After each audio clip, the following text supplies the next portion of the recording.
जय श्री राम, जय श्री कृष्ण, हर हर महादेव सभी को। तो आज जैसे कि आपने टाइटल देख लिया है, आज बहुत इंपॉर्टेंट वीडियो है। वैसे तो थंबनेल में ये लिखा है कि दक्ष बुद्धि जो लोग हैं, यानी जो शिव जी की निंदा करते हैं, शिव जी का अपमान करते हैं, उन्हें नीचा दिखाते हैं खुद को हरि भक्त बताकर, उनके लिए ये वीडियो है। लेकिन एक्चुअली में ये वीडियो दोनों तरह के लोगों के लिए है। जो दक्ष स्वभाव वाले हैं उनके लिए तो है ही, लेकिन यहाँ पर भगवान शिव जी ने जो अपने स्वयं के भक्त हैं, यानी शिव जी के भक्त हैं, लेकिन भगवान विष्णु को नीचा दिखाते हैं, भगवान विष्णु की निंदा करते हैं, उन्हें भी यहाँ पर शिव जी ने शिक्षा दी है कि क्या सच्चा शिव भक्त कभी ऐसा करेगा। तो ये वीडियो बहुत इंपॉर्टेंट है। ये शिव पुराण पार्ट 1, ये देखिए, श्री शिव महापुराण, उसका हम देखेंगे रुद्र संहिता सती खंड, रुद्र संहिता का सती खंड, अध्याय 43।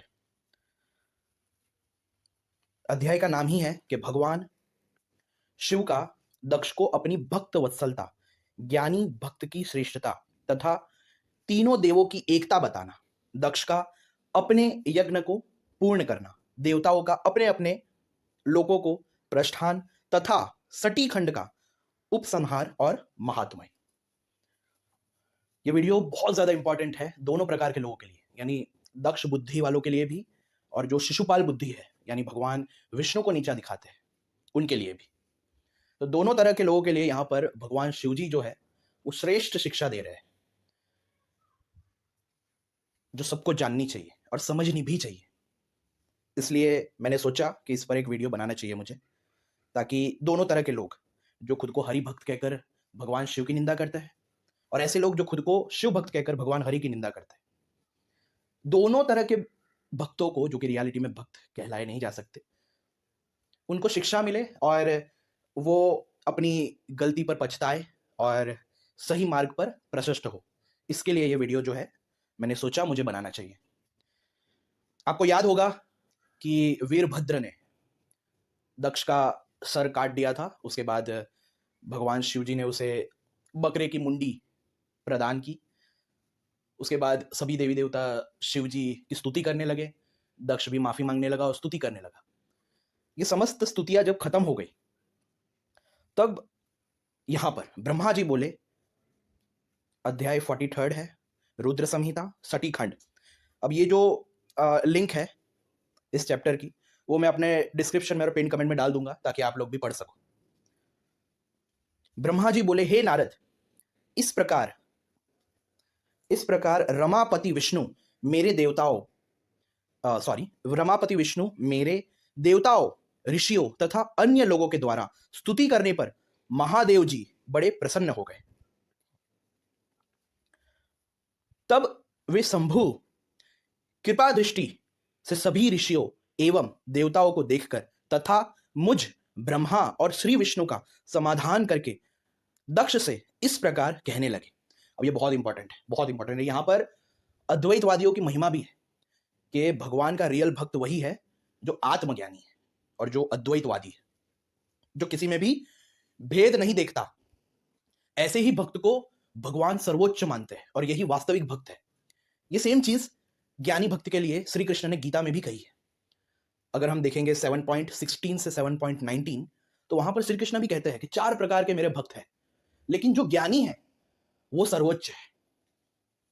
जो आत्मज्ञानी, यहां पर ज्ञानी यानी जो आत्मज्ञानी है, सेल्फ रियलाइज्ड है, यानी जो अद्वैती है, ऐसे जो भक्त है वो सबसे ज्यादा प्रिय है भगवान को। क्यों?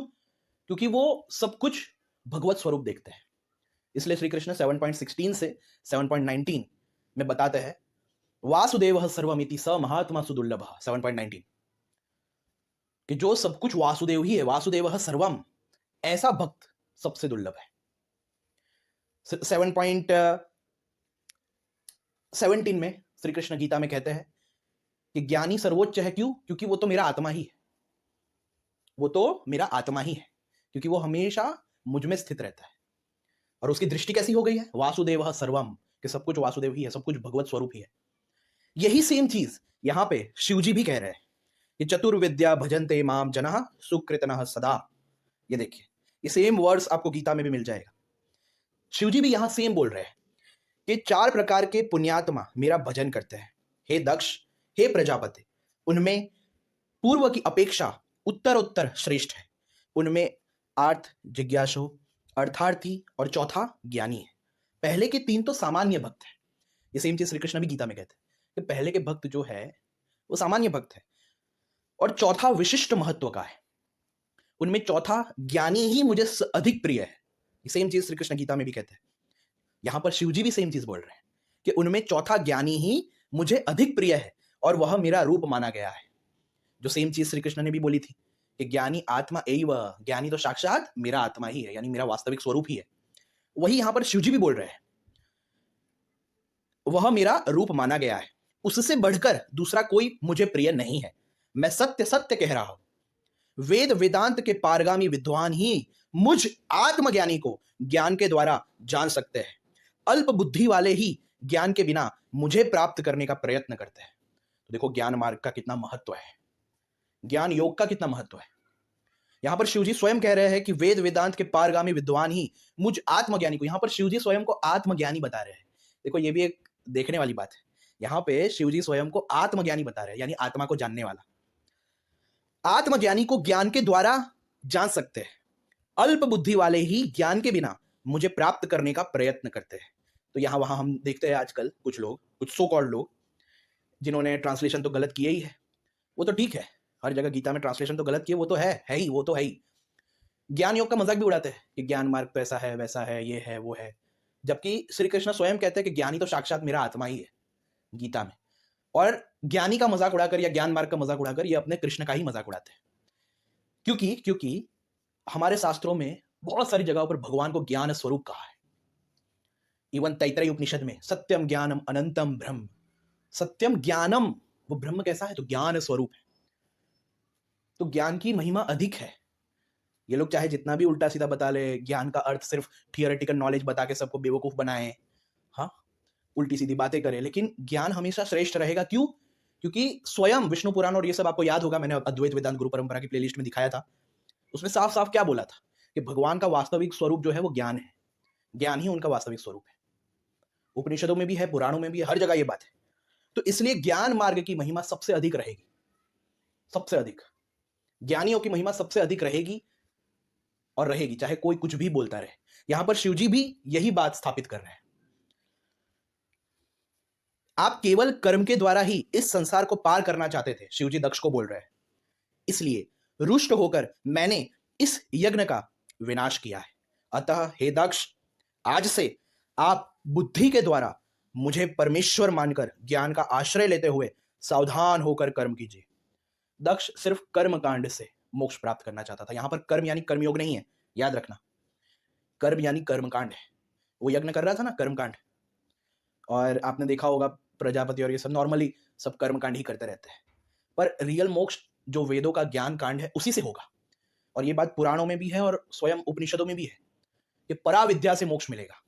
और पराविद्या कहा गया है कि जिससे उस अक्षर का ज्ञान हो, वो पराविद्या है। और उस अक्षर का जो ज्ञान है वो ज्ञान खंड में ही है, यानी उपनिषदों में।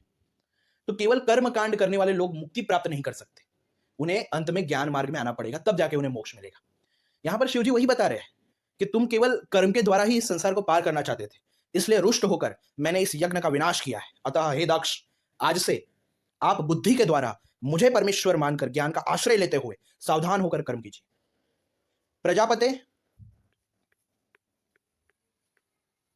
प्रजापते, आप उत्तम बुद्धि के द्वारा मेरी दूसरी बात भी सुनिए। मैं अपने सगुण स्वरूप के विषय में भी धर्म की दृष्टि से गोपनीय बात आपसे कहता हूं। जगत का परम कारण रूप मैं ही ब्रह्मा और विष्णु हूं। मैं सबका आत्मा, ईश्वर, साक्षी, स्वयं प्रकाश तथा निर्विशेष हूं। सबसे इंपॉर्टेंट देखो, यहां पर अद्वैत का ज्ञान आ गया ना। तो पुराणों में हर जगह आपको अद्वैत का ज्ञान मिल ही जाएगा।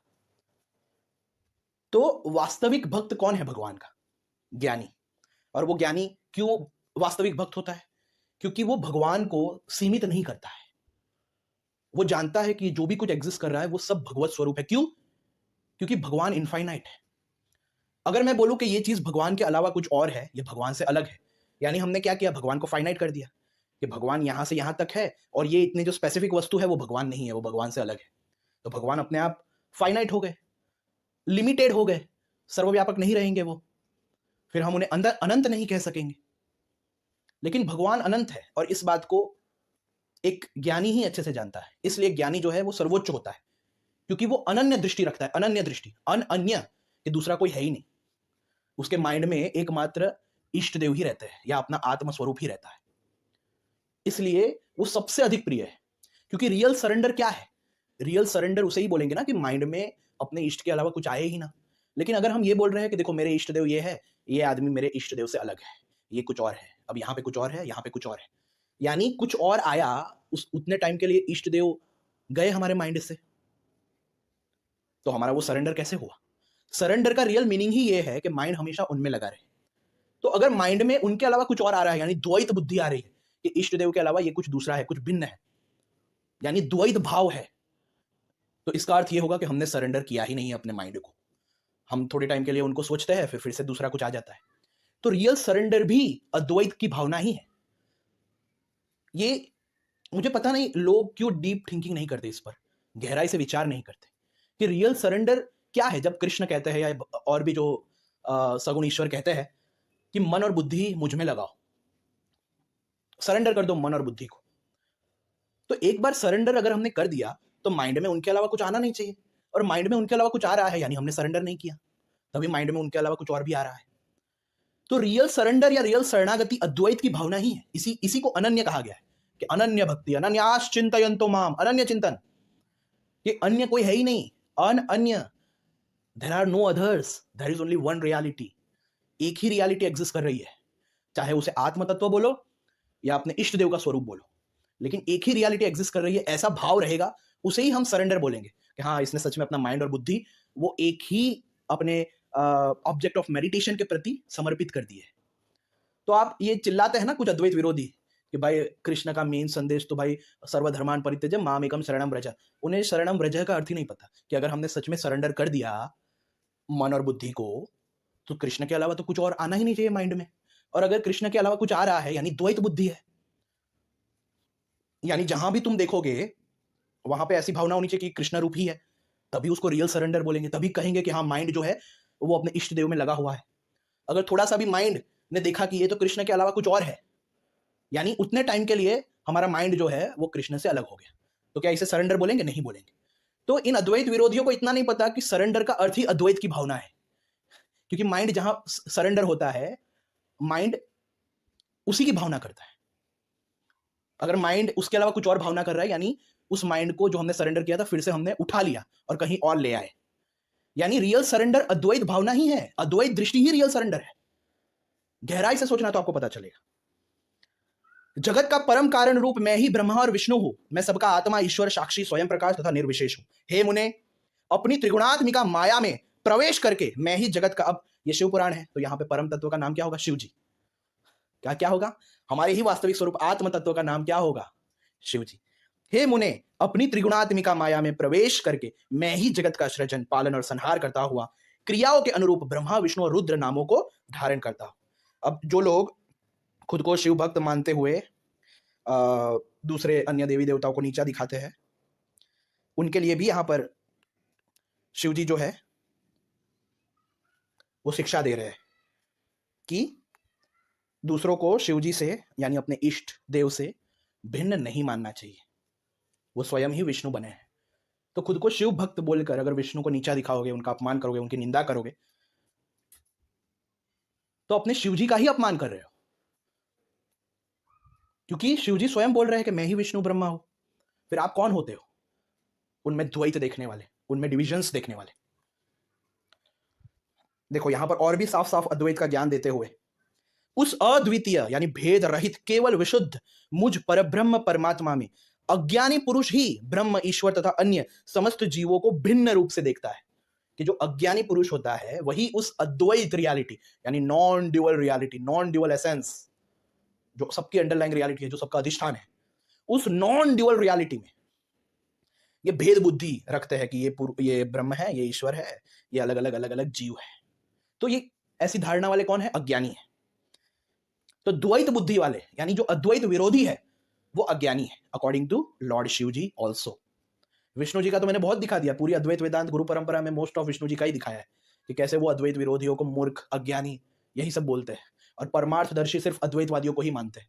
शिव जी भी वही यहाँ पर कह रहे हैं कि देखो उस अद्वितीय यानी वो non dual essence, non dual cause, जो नॉन ड्यूअल अंडरलाइंग रियलिटी है, उस केवल विशुद्ध, जो एकमात्र विशुद्ध है, निर्मल है, प्योर है, मुझ परब्रह्म परमात्मा में अज्ञानी पुरुष ही ब्रह्म, ईश्वर तथा अन्य समस्त जीवों को भिन्न रूप से देखता है। जैसे मनुष्य अपने सिर, हाथ आदि अंगों में ये मुझसे भिन्न है ऐसी परकीय बुद्धि कभी नहीं करता, उसी तरह मेरा भक्त सभी प्राणियों में भेद बुद्धि नहीं रखता। तो जो खुद को शिव भक्त बताते हैं लेकिन प्राणियों में अभेद बुद्धि तो छोड़ो, वो लोग विष्णु और शिव में भेद करते हैं, तो प्राणियों में तो अभेद बुद्धि कहां रखेंगे। तो ऐसे भक्त भगवान शिव जी को नहीं पसंद है। अगर कोई भक्त या कोई शैव ऐसा कर रहा है और खुद को शिव जी का भक्त मानता है, तो शिव जी उसे समझा रहे हैं कि ऐसी भक्ति मेरी वास्तविक भक्ति नहीं है, ऐसा भक्त मेरा रियल भक्त नहीं हो सकता। यहां पर तो शिव जी समस्त प्राणियों में भी भेद बुद्धि नहीं रखना ऐसी बात करते हैं, और लोग तो शिव जी और विष्णु जी में भी भेद बुद्धि रखते हैं।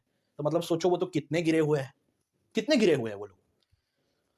हे दक्ष, सभी भूतों के आत्म स्वरूप तथा एक ही भाव वाले ब्रह्मा, विष्णु और मुझ शिव, इन तीनों देवताओं में जो भेद नहीं देखता वही शांति प्राप्त करता है। तो शिव जी यहां पर दक्ष बुद्धि वालों को भी समझा रहे हैं, जो खुद को विष्णु भक्त मानते हैं लेकिन शिव जी की निंदा करते हैं, और शिशुपाल बुद्धि वालों को भी समझा रहे हैं, जो खुद को शैव मानते हैं लेकिन विष्णु की निंदा करते हैं। तो दोनों तरह के सेक्टेरियन लोग, दोनों तरह के लोग जो गलती से, भ्रांतिवश स्वयं को भक्त मानते हैं लेकिन वास्तविकता में ये भक्त है नहीं, उनको भगवान शिव जी स्वयं शिक्षा दे रहे हैं कि एक भक्त क्या होता है, कैसा होता है। जो नराधम तीनों देवताओं में भेद बुद्धि रखता है वह निश्चय ही जब तक चंद्रमा और तारे रहते हैं तब तक नरक में निवास करता है। तो देखो दोनों ही प्रकार के जो सेक्टेरियन लोग हैं, अद्वैत विरोधी, उनको यहाँ पे शिव जी ने बता दिया कि ये द्वैतवादी बुद्धि वाले लोग जो है वो हमेशा नरक में ही गिरेंगे। इसलिए मैं हमेशा आपको कहता था कि अद्वैत विरोधियों से बचो, वो असुर स्वरूप है जो आपको नरक में ले जाने के लिए आए हैं। क्योंकि ये कलयुग है, तो कलयुग में स्वाभाविक सी बात है अद्वैत विरोधी विचारधाराएं बढ़ेगी, क्योंकि कलयुग में अधर्म का राज ज्यादा होगा। लेकिन हमें डरना नहीं है, हमें वास्तविक ग्रंथों को पढ़ना है और समझना है कि अद्वैत अलोन इज रियलिटी, अद्वैतवाद ही वास्तविक सनातन धर्म है। ये हमें समझना है, और ये समझ में तब आएगा जब हम गहराई से अध्ययन करेंगे, स्वयं अध्ययन करेंगे, ना कि अधर्मियों को सुनेंगे या अधर्मियों को पढ़ेंगे। इसलिए मैं कहता था कि अद्वैत विरोधी ये जो सिद्धांतवादी है वो माया के ही स्वरूप है, वो अज्ञान के ही अलग अलग स्वरूप है जो आपको मोक्ष प्राप्त करने देना चाहते। मगरमच्छ के समान है, आप नाव में हो और ये मगरमच्छ आ गए हैं अलग अलग अद्वैत विरोधी सिद्धांतवादी जो आपको पार नहीं करने देना चाहते, लेकिन आपको भरोसा रखना है अद्वैत सिद्धांत पर कि यही वास्तविक सिद्धांत है, और हमेशा अद्वैत में ही निष्ठा रखनी है। नहीं तो देखो शिव जी बता ही रहे हैं कि जो अद्वैत, जो सेक्टेरियन लोग हैं, अद्वैत विरोधी यानी कौन, अद्वैत विरोधी कौन होता है, ये सेक्टेरियन ही तो होता है ना, जो अपने को परम परम, अपने इष्ट को परम परम चिल्लाते रहते हैं। ऐसे सेक्टेरियन लोग हमेशा आपको नरक में ले जाएंगे। तो ऐसे सेक्टेरियनिज्म से हमेशा बचना है और अद्वैतवाद में ही निष्ठा रखनी है। यही यहां पर शिव जी सिखाना चाहते हैं कि जो नराधम तीनों देवताओं में भेद बुद्धि रखता है वह निश्चय ही जब तक चंद्रमा और तारे रहते हैं तब तक नरक में निवास करता है। मुझ में परायण होकर जो बुद्धिमान मनुष्य सभी देवताओं की पूजा करता है उसे इस प्रकार का ज्ञान हो जाता है जिससे उसकी शाश्वती मुक्ति हो जाती है। विधाता की भक्ति के बिना विष्णु की भक्ति नहीं हो सकती, और विष्णु की भक्ति के बिना मेरी भक्ति कभी नहीं हो सकती। तो यहां पे दोनों तरह के सेक्टेरियन माइंडसेट वाले लोग, दक्ष बुद्धि और शिशुपाल बुद्धि, दोनों को ही भगवान जो है वो टारगेट कर रहे हैं। ऐसा कहकर कृपालु सबके स्वामी परमेश्वर शिव सबको सुनाते हुए फिर यह वचन बोले। शिव जी ने एक और वचन बोला। कौन सा वचन? ये सबसे इंपॉर्टेंट है। यदि कोई विष्णु भक्त मेरी निंदा करेगा और मेरा भक्त विष्णु की निंदा करेगा तो आपको दिए हुए समस्त शाप, जितने भी श्राप जो आपको मिले हैं, उन्हीं दोनों को प्राप्त होंगे और निश्चय ही उन्हें तत्व ज्ञान की प्राप्ति नहीं हो सकती। ये बात सच है। मैंने जो एक प्लेलिस्ट बनाई थी कि आदि शंकराचार्य जी पर लगे सभी आक्षेपों का खंडन, रिफ्यूटिंग फेक क्लेम्स अगेंस्ट आदि शंकराचार्य बाय नियो वैष्णवास, कि वो तो भाई मायावाद फैलाने आए, वो तो ये वो एक्सेट्रा। तो पूरे मेरे ख्याल से 4 वीडियो की प्लेलिस्ट है, उसमें मैंने सभी इनके आर्गुमेंट्स का खंडन किया है।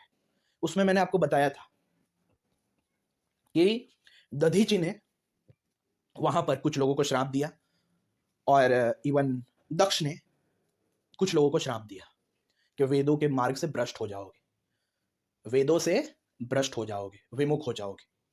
फिर उनके लिए आगमिक मार्ग जो है वो क्रिएट किया गया था। ये सब मैंने बताया था। यहां पर एक्चुअली उसे ही पॉइंट आउट किया जा रहा है। इसलिए ये सेक्टेरियन लोग जो है वो खुद को आगमास पे उछलते हैं और अद्वैत का विरोध करते हैं, जो वास्तविक तत्व ज्ञान है उसका विरोध करते हैं। तो उसका कारण यही है जो यहां पे शिवजी ने बताया कि यदि कोई विष्णु भक्त मेरी निंदा करेगा और मेरा भक्त विष्णु की निंदा करेगा तो आपको दिए हुए समस्त श्राप उन्हीं दोनों को प्राप्त होंगे और निश्चय ही उन्हें तत्व ज्ञान की प्राप्ति नहीं हो सकती। इसलिए ये खुद को सेक्टेरियन बोलने वाले लोग, खुद को अद्वैत विरोधी मानने वाले लोग, कभी मध्वाचार्य जो सबसे बड़ा शिव निंदक, सबसे बड़ा वेद विरोधी, तो यहां पर कहीं वीर शैव जो सबसे बड़े विष्णु के विरोधी, विष्णु के निंदक है, और खुद को बोलते हैं कि हम तो द्वैतवादी आगमास को मानते हैं। वैसे आगमास मोस्टली अद्वैत सिखाती है, लेकिन कुछ कुछ इन लोगों ने बना दी थी द्वैतवादी आगमास। तो उसको मानने वाले ये मध्वा के फॉलोअर्स और कुछ वीर शैवा के फॉलोअर्स जो हमेशा विष्णु की और शिव की निंदा करते रहते हैं, इसलिए वो लोग तत्व ज्ञान से विमुख रहते हैं। इसलिए अद्वैत ही रियलिटी है ये उन्हें बता दे तो भी उनकी बुद्धि में नहीं घुसता, तो भी इन फॉलोअर्स की, इन इन इन अवैदिक भ्रष्ट अद्वैत विरोधी पाखंडी सेक्टेरियंस की बुद्धि में ये बात नहीं घुसती है। क्यों?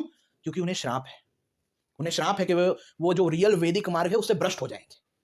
इसलिए वो खुद कोशिश करके भी, वो देखो भगवान की जब तक कृपा नहीं होगी ना, तब तक ये मध्वा के लाइनेज के फॉलोअर्स और ये जो और भी जो द्वैतवादी अद्वैत विरोधी है या तो जो वीर शैव है, उनको बुद्धि नहीं आ सकती। भगवान ही कृपा करके उन्हें इस श्राप से मुक्त कर दे तो उन्हें पता चल जाएगा कि नहीं, हमें भेद बुद्धि नहीं रखनी चाहिए। जो वास्तविक सिद्धांत है वेदों का, पुराणों का, स्मृतियों का, उपनिषदों का, इवन आगमों का, वो अद्वैतवाद ही है। जब तक हम भेद बुद्धि रखेंगे तब तक वो सरेंडर है ही नहीं। क्योंकि भेद मानना यानी क्या, कि उतने टाइम के लिए भगवान के अलावा कुछ और है, ऐसा हमने माइंड में लाया, यानी उतने टाइम के लिए भगवान से माइंड का जो समर्पण है वो चला गया, खत्म। तो ये खुद को भक्त तो बोलते हैं, लेकिन इनको रियल भक्ति ही नहीं पता, रियल शरणागति ही नहीं पता, कि मन एक बार सरेंडर हो जाए तो मन में उसके अलावा कुछ अगर दूसरा आ जाए तो उसे सरेंडर बोलते ही नहीं। तो ये खुद को बोलते तो बड़े चिल्लाते हैं, हम तो उपासक है, भक्त है, लेकिन इन्हें क्या भक्ति रियल में है, क्या सरेंडर किसे कहते हैं, शरणागति किसे कहते हैं, इसका कोई ज्ञान नहीं। और ऊपर से जो वास्तविक सिद्धांत है जो कि अद्वैत है, उसके खिलाफ लोगों को करते हैं, उससे विमुख करते हैं, जिसके कारण ये कलयुग जो है वो और गहरा होता जा रहा है। लेकिन हमें अपना कल्याण चाहना है, अपना कल्याण करना है, इसलिए अद्वैतवाद में ही निष्ठा रखनी है। नहीं तो भाई हमें भी ये श्राप लग जाएगा। ये छोटी बात नहीं है, ये शिवजी ने जो बोली है वो छोटी बात नहीं है, वो सच में रियल है कि अगर विष्णु जी की निंदा करोगे तो आपको वो श्राप लग जाएगा। आप फिर मध्वा के लाइनेज में या अद्वैत विरोधी सिद्धांतों में चले जाओगे कि नहीं नहीं, मुझे तो ये मध्वाचार्य वाले ज्यादा पसंद है, मुझे तो देखो ये अचिंत्य भेदा भेदी ज्यादा पसंद है। क्यों? क्योंकि वो श्राप लग गया। अब उनकी खोपड़ी काम नहीं, वो ब्रेनलेस हो गए, श्राप लग गया उन्हें, अब वो ब्रेनलेस हो गए। अब जब तक हरि कृपा नहीं करेंगे तब तक वो वास्तविक सिद्धांत अद्वैत की तरफ नहीं लौट सकते। और जो शिवजी की निंदा करते हैं, विष्णु की निंदा करते हैं, वही मध्वा के फॉलोवर या वीर शैव इन सब में जाते हैं, उनको श्राप लग जाता है। क्योंकि ये स्वयं शिवजी के वचन है कि यदि कोई विष्णु भक्त मेरी निंदा करेगा और मेरा भक्त विष्णु की निंदा करेगा तो आपको दिए हुए समस्त श्राप उन्हीं दोनों को प्राप्त होंगे और निश्चय ही उन्हें तत्व ज्ञान की प्राप्ति नहीं हो सकती। इसलिए वो अद्वैत विरोधी हो जाते हैं। उन्हें जितना भी समझाओ वो ब्रेनलेस के ब्रेनलेस बने रहते हैं। क्यों? श्राप है, सिंपल सी बात है, श्राप है। इसलिए इन्हें जितना भी समझाओ, जितना भी रियलिटी दिखाओ, ये ब्रेनलेस ही बने रहेंगे क्योंकि श्राप है। तो ये अद्वैत विरोधी जो सिद्धांतवादी है वो रियलिटी में श्रापित है, जिनको तत्व ज्ञान से, वैदिक मार्ग से विमुख किया गया है। ये बात याद रखना। अगर आप मेरी वो वाली प्लेलिस्ट देख लेंगे तो भी आपको आइडिया आ जाएगा। कौन सी प्लेलिस्ट? आदि शंकराचार्य जी पर लगे सभी आक्षेपों का खंडन, रिफ्यूटिंग फेक क्लेम्स अगेंस्ट आदि शंकराचार्य बाय नियो वैष्णवास। अगर आपने वो प्लेलिस्ट देख ली ना तो भी आइडिया आ जाएगा कि किस श्राप की मैं बात कर रहा हूं और वो श्राप किन किन को मिला था, जिनके कारण आगमास क्रिएट करने पड़े थे। तो इसलिए ये भेद बुद्धि, मध्वा के फॉलोअर्स, ये अचिंत्य भेदा भेदी, ये खुद को वीर शैव बोलने वाले, ये हमेशा इसी में लगे रहते हैं, क्योंकि वो श्रापित है, उनको श्राप मिला है। लेकिन हमें तो पता चल गया ना कि हाँ, ये सब श्राप है, ये गलत है, रियलिटी तो यही है कि सब कुछ अद्वैत है, अभेद बुद्धि रखना ही वास्तविक ज्ञान है। हमें तो पता चल गया ना। अब ये पता चलने के बाद, अब ये वीडियो सुनने के बाद भी अद्वैत विरोधी, जिनके ऊपर श्राप गहरा होगा, वो नहीं सुधरेंगे। लेकिन मान लो कि कुछ कुछ अद्वैत विरोधी सुन रहे हैं, लेकिन उन्हें सच में उन पे हरि कृपा है, हरि की कृपा है, तो हाँ, वो समझ जाएंगे इस बात को। लेकिन अगर ये वीडियो देखने के बाद भी ये अद्वैत विरोधी सिद्धांत में ही पड़े रहे, अद्वैतवाद में नहीं आए, रियलिटी नहीं पता चली कि हाँ, अभेद भावना ही वास्तविक भावना है, वास्तविक तत्व ज्ञान है, जब तक इन्हें ये पता नहीं चला, मान लेना, मतलब इस वीडियो को देखने के बाद भी, तो मान लेना अभी भी श्राप का असर उन पर गहरा है। विष्णु निंदा और शिव निंदा करने का भारी श्राप तो भाई भुगतना पड़ेगा। तो बस यही आज का टॉपिक था। तो ये चीज़ बहुत महत्व की है।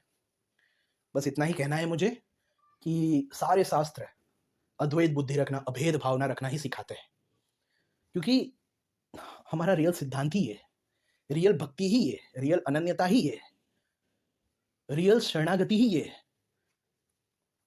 आई होप कि लोग समझेंगे, आशा करते हैं। बस इतना ही कहना है। भगवान शिव जी ने दक्ष बुद्धि वाले लोग और शिशुपाल बुद्धि वाले लोग दोनों को ही यहाँ पर शिक्षा दी है। अब देखते हैं कितने दक्ष बुद्धि समझ जाते हैं और कितने शिशुपाल बुद्धि समझ जाते हैं ये वीडियो देखकर, भगवान शिव की ये बातें सुनकर। बस इतना ही कहना है। जय श्री राम, जय श्री कृष्ण, हर हर महादेव। इसकी लिंक अपने डिस्क्रिप्शन में और पिन कमेंट में डाल दूंगा, ताकि आप लोग भी ये पढ़ सको और लोगों को बता सको कि शिव जी ने कितना अच्छा ज्ञान दिया।